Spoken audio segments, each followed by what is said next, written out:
Hello everyone, how are you today? I really hope you're having a good day so far. If you're new to my channel, my name's Taylor. I live in Baltimore, Maryland, and on my YouTube channel here, I generally feature content that is focused on knitting and spinning. Joining us as always here is Starbabymoonchild. She is a rescue kitty from our Baltimore City shelter, and she is going on 10 years old. She just came from the vet, as she does every 3 months. Because she has hyperthyroidism, we have to monitor her and her medication regularly, and she is very high on drugs right now. She has a lot of anxiety when going to the veterinarian, so we have to pump her up full of gabapentin before her appointment. So she just got back. She's doing all right, as you can tell. They did find a little bit of a lump in her throat or neck, so we had to get a biopsy on that. And boy, that was an expensive appointment. So please give this video a like, share it with your friends, subscribe and hit the bell, because all that AdSense revenue adds up. I'm just kidding, but I'm trying to make light of it because, you know, our time on this earth is a blink of the eye in the grand scheme of things. And, you know, we just try to enjoy every moment we possibly can. You might already know, maybe you don't, maybe you've never heard of Thich Nhat Hanh, but he passed away today, the 22nd of January, which is yesterday if you're watching this as it's uploaded. And it's kind of ironic to say rest in peace to someone who preached that we're never born and we never die. But he had a dramatic impact on my life from high school, college era, even until now. And his teachings and books and I mostly listened to his lectures because I found that once I knew the cadence of his voice and the way in which he spoke, it was easier to consume his written word. But I very much appreciated everything that he shared with the world. And I just want to put that out there in case this is someone whom you never heard of. He's a monk who was kind of exiled. He spoke out against the war in Vietnam. Martin Luther King nominated him for the, some World Peace Prize, and he was a revolutionary of his time. I just want to acknowledge him and his life while he was here and say that happened. And if you haven't listened to anything of his work, I would highly, highly suggest you do. Just Google Thich Nhat Hanh. It's THICHNHATH. At that point, it'll come up. I'm sorry. There's a lot of H's, and I learned to read phonetically, so I struggled to spell it myself. But I digress. I just wanted to, acknowledge that because, you know, when your kitty is unwell, of course, your mind leads you to worst case scenario, they're gonna die. And then just remembering that death isn't the end of all things because nothing truly ends. I don't know. I find great comfort in that message, and I subscribe to that concept. Anyway, sorry for the long intro. It's been a weird week. This podcast has been brought to you by Charmingtons. In last week's video, I talked about challenging myself to knit an entire sleeve, and I posted the video and I avoided knitting that sleeve all day. And around 3 o'clock, I got a message from a person who is knitting my knot cardigan, and they reached out to me about an issue they had with the pattern. And I sat down right away. I had the time, so I started looking into it. And I think 8 hours later, I realized, oh no, everything is wrong with this. I was basing a lot of the instructions for larger sizes and the grading on this failed logic, just complete failure of logic. And it made an awkward shape that didn't add up in the end. I know that this impacts very few of you. I don't even know why I'm putting myself out here on this platform of potentially 9,000 people to address something that impacted maybe 100 people, but I am accountable to those 127 people who might have been led astray by my instructions, in which they've literally paid money for. Not lying when I say to you, I spent 8 or 9 hours on Sunday. I woke up, spent 2 hours on it before work, 6 more hours after work, and repeated that cycle Monday, Tuesday, Wednesday, Thursday. I finished all the math. Friday, I wrapped up the dimensions chart. So now the instructions to the pattern have the finished dimensions of the garment, which it never did, which I criticized other patterns for not having last week, and realized in my editing process that I am fully guilty of the exact same thing. So I made sure to do that work, and I'm really glad I did, because I have far more confidence in not just this pattern, but I learned so much in the last week about designing, and I'm a little embarrassed that I put myself out there before I knew these things already. So anyway, essentially what I'm getting at is, when you make a single garment and then you're grading it for additional sizes, you're going to generally start with like the bust size, because that's what we kind of base our sizing choice off of. And that might increase by like 2 or 4 inches. So every size is going to be 2 or 4 inches wider, wider, wider. And our yoke shaping is not going to be increased in the same manner. Like, you're not going to create a yoke that is the same difference like you would in the bust. And so essentially the larger sizes of this pattern originally it was just too deep of a yoke and too narrow for where it landed on the body. And so this is the pattern I'm referring to, by the way. It's a steeked cardigan with pockets. It has a cable motif up the front sides and a cable motif along the back. The shoulder shaping kind of goes up the cable motif. So there's no point in time where you're decreasing into the cables, which was always something as a beginner cable knitter gave me great anxiety. It kind of decreases at a certain rate and then changes the rate of decreases to accommodate the difference in yoke depth across sizes. It sits high up on the neck, so it fits more like a jacket in the like front neck area.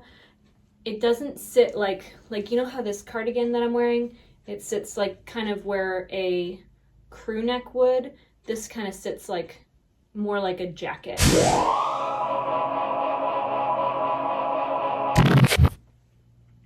And that has to do with the 3-inch button band, as well as the short row shaping that I've added to the back side, because I have another raglan cardigan and I love it.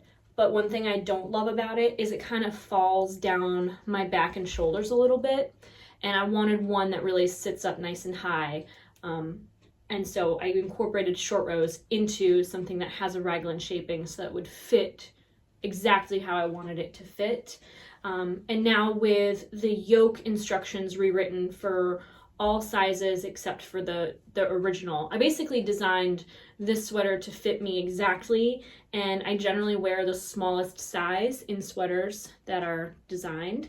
So I graded up from there, and I had to make a modification to the yoke so that the yoke wasn't as deep as it was originally. All of that to say, I completely redrafted the pattern.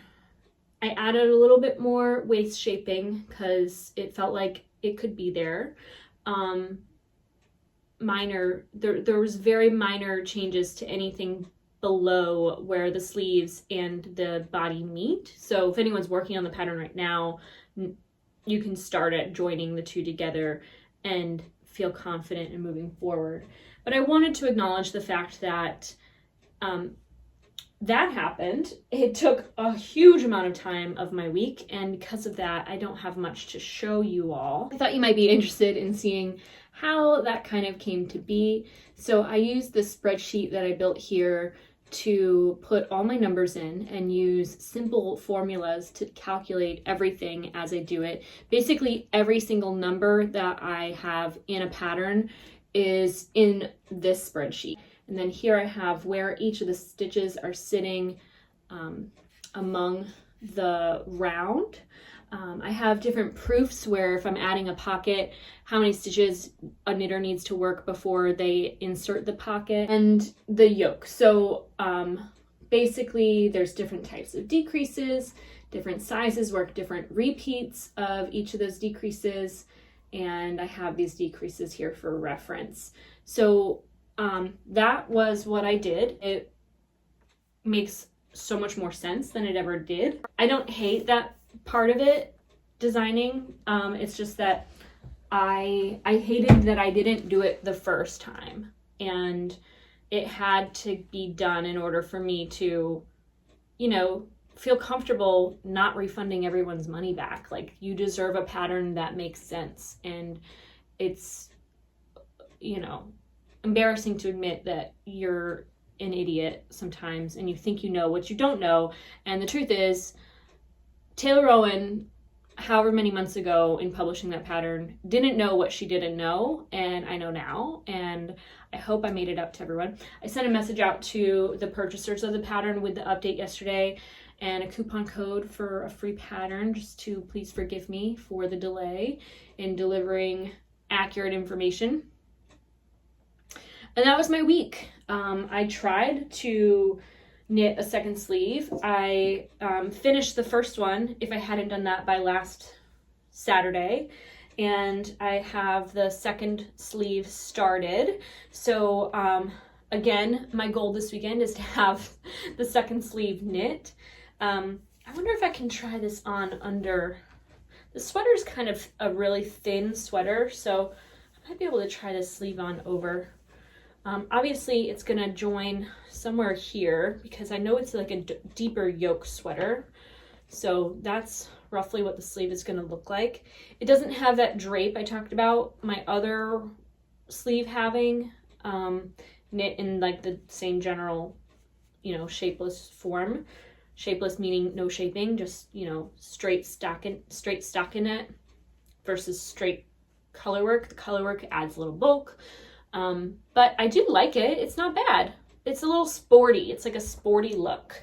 And I think that when it's finally blocked, the stitches are going to be a lot more uniform, a lot less kind of, whatever that means, wonky maybe. Can you see it? I don't know.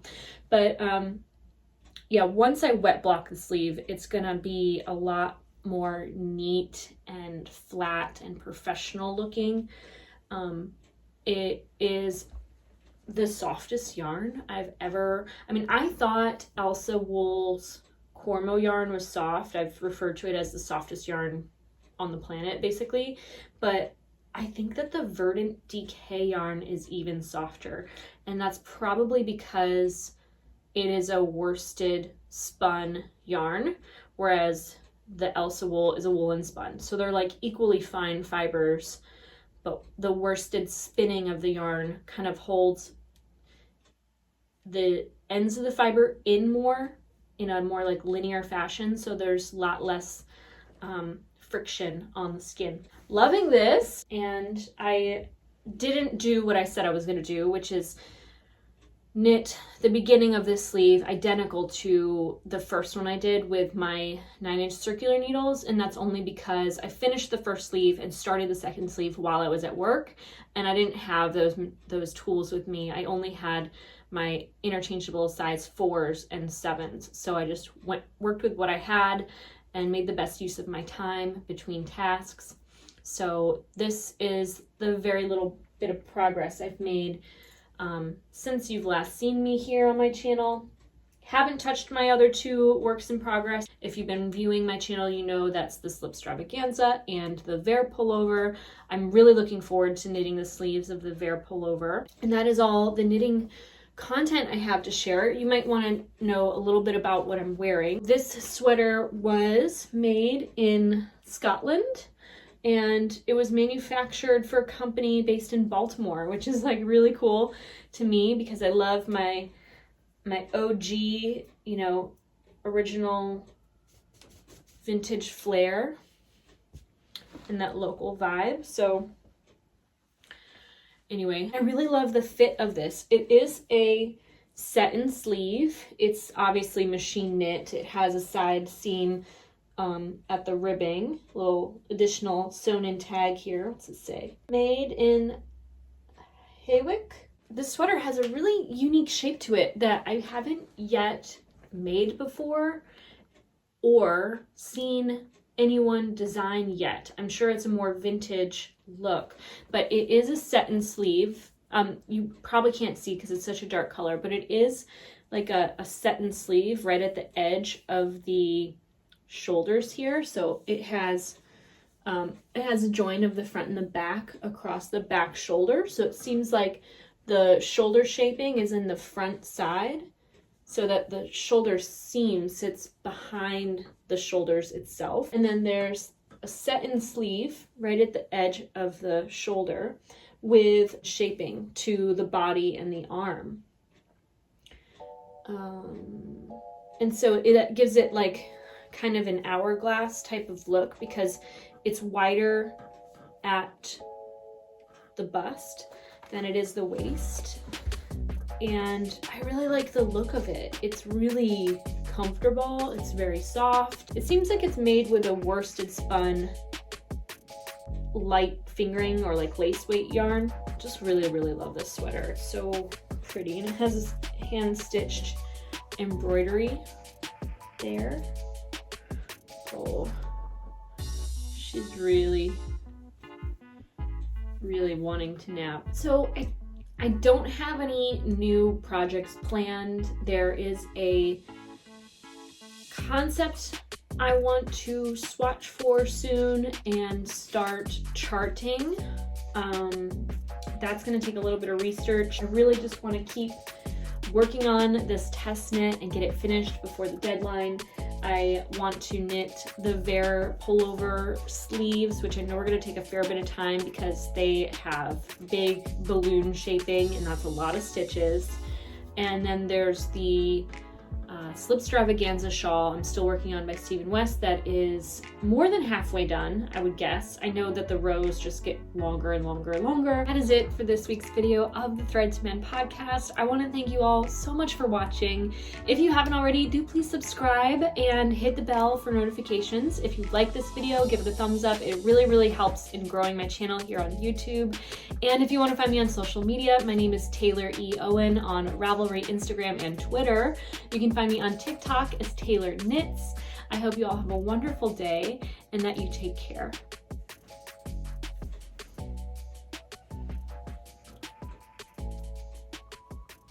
Okay, I'm gonna get down, Mama. Okay. Oh, poor baby.